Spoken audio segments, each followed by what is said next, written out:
Добрый день, уважаемые коллеги! Сегодня наш разговор состоится по поводу рабочей программы учебного предмета коми-язык как государственный или в первом варианте коми-язык как неродной. Этот вопрос назрел, потому что происходит во многих образовательных организациях сокращение часов на коми-язык государственный, и поэтому у очень многих учителей возникают вопросы, как адаптировать свою программу к той программе, которая носит название примерной программы учебного предмета коми-язык как неродной. И сегодня мы рассмотрим следующие вопросы. Нормативно-правовую основу разработки учебной программы, что такое учебная программа, что такое примерная программа, какая программа называется рабочей, почему примерная программа не может быть рабочей и как сформировать рабочую программу учебного предмета.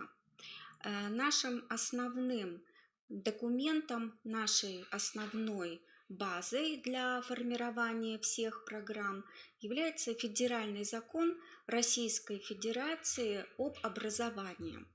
И согласно статье 2 пункту 9 данного закона, образовательная программа – это комплекс основных характеристик образования, который представлен в виде рабочих программ учебных предметов. Статья 12 пункт 7 данного закона регламентирует разработку образовательных программ в соответствии с федеральными государственными образовательными стандартами и с учетом соответствующих примерных основных образовательных программ самой образовательной организации. То есть разработка образовательных программ является компетенцией образовательной организации. В этой же статье далее в пункте 10 говорится о том, что примерные основные образовательные программы включаются по результатам экспертизы в реестр примерных основных образовательных программ, который является государственной информационной системой. И информация, которая содержится в реестре примерных основных образовательных программ, является общедоступной. Важно понимать, что образовательный стандарт не регламентирует процессуальный аспект образования. Что же это означает? Именно то, что образовательный стандарт не дает ответов на вопросы, как и в какой тематической последовательности будет происходить усвоение учебного предмета, каковы должны быть содержание и объем программы, какие способы, приемы и методы обучения использовать, какова должна быть степень интеграции, обобщенности, преемственности в образовательных программах, особенно в инновационных учебных заведениях. И на многие другие ответы вы не найдете, на многие вопросы вы не найдете ответов по образовательным стандартам. Тогда кто и как отвечает на эти вопросы? Вот как раз ответы на эти волнующие многих учителей, педагогов вопросы – это компетенция образовательной организации и самого педагога. Если мы вспомним профессиональный стандарт педагога, который утвержден Министерством труда России 18 октября 2013 года, в требованиях к трудовым действиям педагога зафиксирована разработка и реализация программ учебных дисциплин в рамках основной общеобразовательной программы, а также участие в разработке и реализации программы развития образовательной организации в целях создания безопасной и комфортной образовательной среды. То есть разработка и реализация программ учебных дисциплин, учебных предметов находится в компетенции педагога и самой образовательной организации. Что же такое программа учебного предмета? Это тот нормативный документ, который определяет объем, порядок, содержание изучения и овладение какой-либо учебной дисциплиной, которая основывается на примерной программе учебного предмета. Это индивидуальный инструмент педагогического работника, которым определяются наиболее оптимальные и эффективные для конкретной образовательной организации, для конкретного класса содержание, формы и методы организации образовательной деятельности с целью получения результата, соответствующего требованиям стандарта. И как основной компонент образовательной программы образовательной организации программа учебного предмета является средством фиксации содержания образования на уровне учебного предмета, которые предусмотрены учебным планом образовательной организации, или элективных, факультативных, дополнительных образовательных курсов для обучающихся. И поскольку коми-язык как неродной основывается на примерной программе учебного предмета, давайте рассмотрим, что же такое примерная программа, что она из себя представляет. Примерная учебная программа – это документ рекомендательного характера. Не случайно она называется примерной программой. И этот документ детально раскрывает обязательную, то есть инвариантную часть содержания обучения и параметры качества освоения учебного материала по конкретному предмету учебного плана.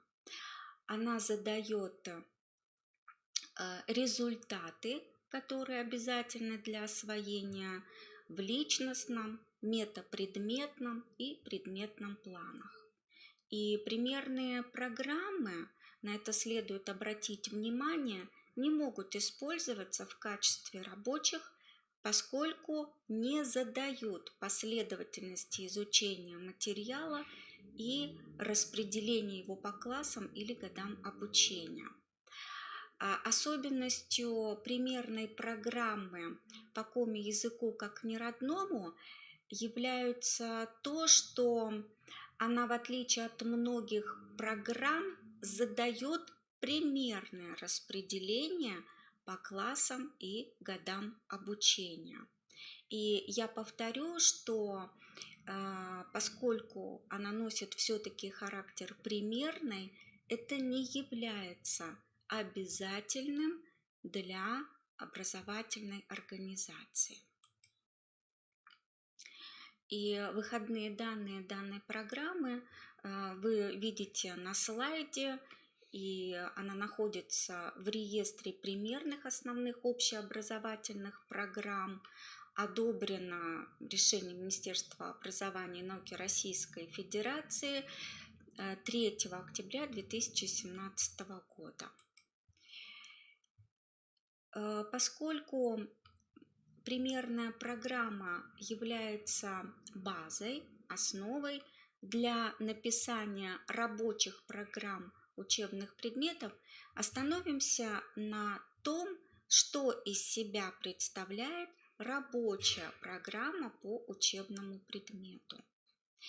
Это учебная программа, которая разрабатывается учителем, педагогом на основе примерной для конкретной образовательной организации и конкретного класса либо группы.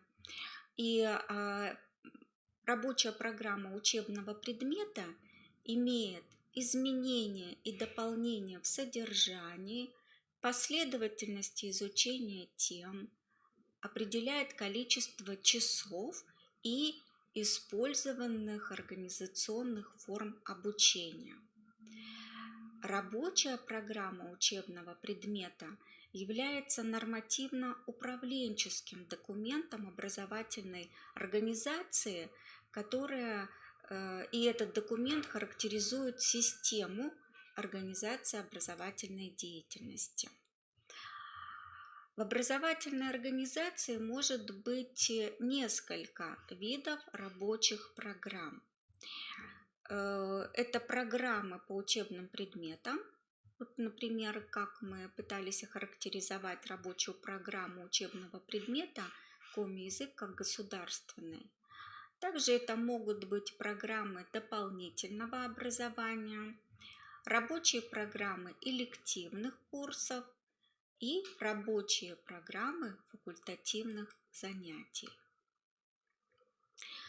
В соответствии с федеральными государственными образовательными стандартами рабочие программы учебных предметов являются обязательным компонентом содержательного раздела основной образовательной программы образовательной организации. Рабочие программы учебных предметов и внеурочной деятельности разрабатываются на основе требований к результатам освоения основной образовательной программы с учетом основных направлений программ, которые включены в структуру основной образовательной программы, и они должны обеспечивать достижение планируемых результатов освоения основной образовательной программы. То есть такие положения регламентированы в письме Министерства образования и науки Российской Федерации, которое называется «О рабочих программах учебных предметов» от 28 октября 2015 года. Исходными документами для составления рабочих программ учебных предметов являются, как мы уже говорили, Закон об образовании в Российской Федерации, Федеральный государственный образовательный стандарт, примерные программы, которые созданы на основе Федерального государственного образовательного стандарта, образовательная программа образовательной организации, федеральный перечень учебников и письмо, о котором мы уже упоминали с вами, Министерства образования и науки Российской Федерации от 2015 года. Следует обратить внимание, что так как рабочие программы учебных предметов являются компонентом основной общеобразовательной программы уровня образования, их разработка и утверждение относятся к компетенции образовательной организации. А значит, что регламентировать структуру и содержание рабочей программы учебного предмета в образовательной организации может локальный акт, например, положение о рабочей программе учебного предмета курса, который фиксирует правила, нормы, отражающие требования к рабочим программам. И данный локальный акт и будет определять вид, структуру и содержание рабочей программы всех учебных предметов, которые являются компонентом основной образовательной программы образовательной организации. Вот, наверное, следует еще обратить внимание на то, для чего создается рабочая программа учебного предмета. Ее основная цель является расширение тем, возможно, за счет увеличения часов из вариативной части учебного плана образовательной организации, а также, возможно, в рамках базового времени за счет повышения академических способностей обучающихся по предмету. Вполне вероятно внесение дополнительных тем, также возможно за счет часов из вариативной части учебного плана, углубление тем, изменение логики освоения содержательного материала. Мы помним, что примерная программа учебных предметов является рекомендательным документом, а саму последовательность в освоении учебного материала задает педагог и образовательная организация. И уменьшение количества часов на изучение материала по предмету. Вот последний пункт становится наиболее актуальным в последнее время, так как мы наблюдаем сокращение количества часов, отводимое на учебный предмет коми-язык как государственный. И, соответственно, задачами рабочей программы становится конкретное определение содержания, объема, порядка изучения учебной дисциплины с учетом указанных целей, задач и особенностей образовательной деятельности данной организации и контингента обучающихся. То есть, если у образовательной организации есть какая-то особая направленность, например, кадетские классы, то, соответственно, и содержание учебных предметов является обязательным для отражения данной направленности. Поэтому мы еще раз подчеркнем важность соотнесения тех положений, о которых мы с вами говорили, с конкретными задачами, которые несет за собой рабочая программа учебного предмета.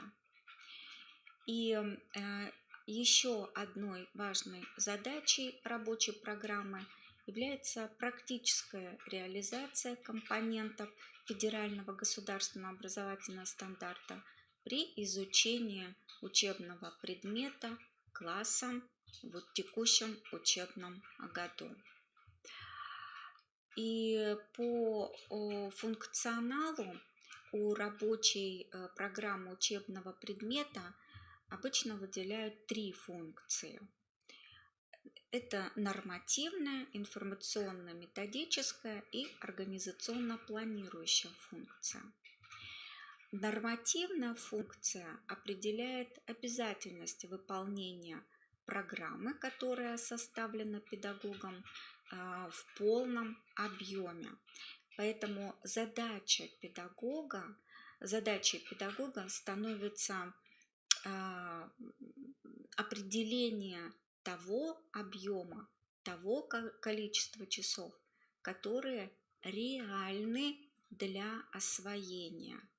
Еще раз подчеркну, что в примерной программе содержится достаточно большое количество часов, которые возможно реализовать при 2-3 часов в неделю, отводимой на учебный предмет коми, как государственный.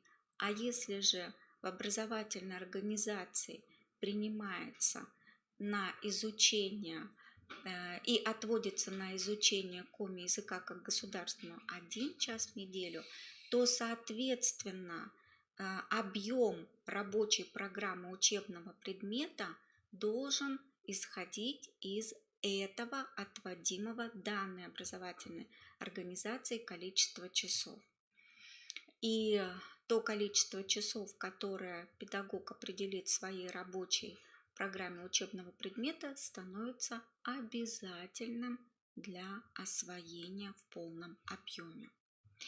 Информационно-методическая функция позволяет всем участникам образовательной деятельности получить представление о содержании, последовательности изучения учебного материала, а также путях достижения личностных, метапредметных и предметных результатов освоения образовательной программы обучающимися средствами данного учебного предмета. И, наконец, организационно-планирующая функция предусматривает выделение этапов обучения, уровней обучения, структурирование учебного материала в зависимости от этих уровней и определение его количественных и качественных характеристик на каждом из выделенных этапов, в том числе для содержательного наполнения промежуточной аттестации обучающихся. И в соответствии с этим хотелось бы обратить внимание на ту структуру, которая определена федеральным государственным образовательным стандартом. И нам всем с вами хорошо известно, что до недавнего времени вот эти все указанные здесь 8 пунктов были обязательными. Но в письме Министерства образования и науки Российской Федерации от 28 октября 2015 года номер 08-1786 указывается, что в целях снижения административной нагрузки педагогических работников общеобразовательной организации подготовлены изменения федеральных государственных образовательных стандартов общего образования в части требований к рабочим программам учебных предметов. И в соответствии с этими изменениями основными элементами рабочей программы в соответствии с, как я уже говорила, этими изменениями являются 3. Это первое, планируемые предметные результаты освоения конкретного учебного предмета курса. И здесь ориентиром являются те планируемые результаты, которые внесены в примерную программу учебного предмета коми-язык как неродной. Второе. Содержание учебного предмета курса с указанием форм организации учебных занятий, основных видов учебной деятельности и календарно-тематическое планирование с указанием количества часов, отводимых на освоение каждой темы. И программы курсов внеурочной деятельности также должны содержать 3 обязательных пункта. Это личностные метапредметные результаты освоения курса внеурочной деятельности, содержание курса внеурочной деятельности с указанием форм организации учебных занятий, основных видов учебной деятельности и календарно-тематическое планирование. То есть планируемые результаты, содержания и календарно-тематическое планирование являются обязательными компонентами рабочих программ вне зависимости, речь идет ли об учебном предмете, либо о курсе внеурочной деятельности. Уважаемые коллеги, спасибо вам за внимание. Если у вас есть вопросы, то, пожалуйста, пишите, и мы с вами продолжим обязательно разговор о учебных предметах, о преподавании коми-языка как государственно и о тех нюансах, которые сопровождают любую деятельность, в том числе деятельность учителя коми-языка. Спасибо.